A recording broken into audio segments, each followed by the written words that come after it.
গত রমজানের একটা ঘটনা বলি।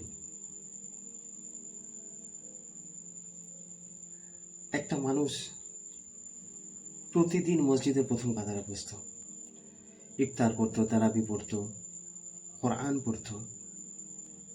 সবাই তাকে দেখে কি বলতে জানেন? মাশাআল্লাহ, আল্লাহ তাকে কবুল করুক। কিন্তু এই রমজানে তার জায়গাটা খালি, অন্য কেউ পূরণ করেছে। কেন জানেন? সে আজকে মাটির উপরে না, বরঞ্চ মাটির নিচে জায়গা তৈরি করে নিয়েছে।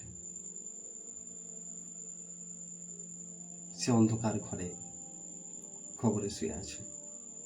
ভাবুন তো, গত বছর যারা আমাদের সাথে রোজা রেখেছিল, তাদের মধ্যে আজ কত মানুষ নেই, কত মানুষ আজ এই দুনিয়ায় নেই।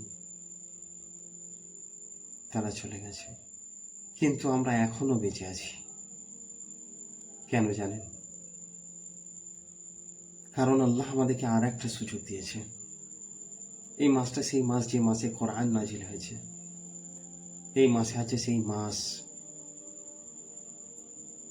যা হাজার মাসের চাইতে উত্তম, লাইলাতুল কদর। কিন্তু দুঃখের কথা কি জানেন? আমরা রমজানকে বানিয়ে ফেলেছি শুধু খাবারের মাস। ইফতারের আগে আমরা কি মেনু হবে তার লিস্টে ব্যস্ত, রান্নায় ব্যস্ত, বাজারে ব্যস্ত।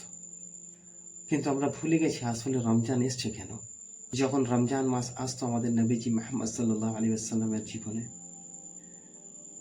তিনি রাতগুলো কাটাতেন কিন্তু সেজদায়। তার চোখ ভিজে যেত কান্নায়, কারণ তিনি জানতেন এই মাসটা আল্লাহর সবচাইতে বড় রহমতের মাস। একটা কথা কল্পনা করুন, আজ যদি কেউ কবরের ভেতর থেকে আপনাকে ডাকতে পারত, সে কি বলতো জানেন? ভাই, তুমি যদি বেঁচে আছো না, তো এই রমজানকে নষ্ট করো না। কারণ আমরা যারা কবরের ভেতরে আছি, আমরা শুধু একটা জিনিসই চাই, আর একটা রমজান, আর একটা রমজান। হয়তো এই রমজানটা আপনার জীবনের শেষ রমজান। তাই বলি, আজ থেকে বাড়িয়ে দিন, আজ থেকেই শুরু করুন আল্লাহর প্রিয় হওয়া।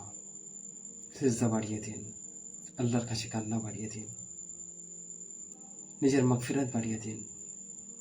কারণ কি, যে আল্লাহর সামনে ঝুঁকে পড়ে, আল্লাহ কখনো সে বান্দাকে ফিরিয়ে দেন না।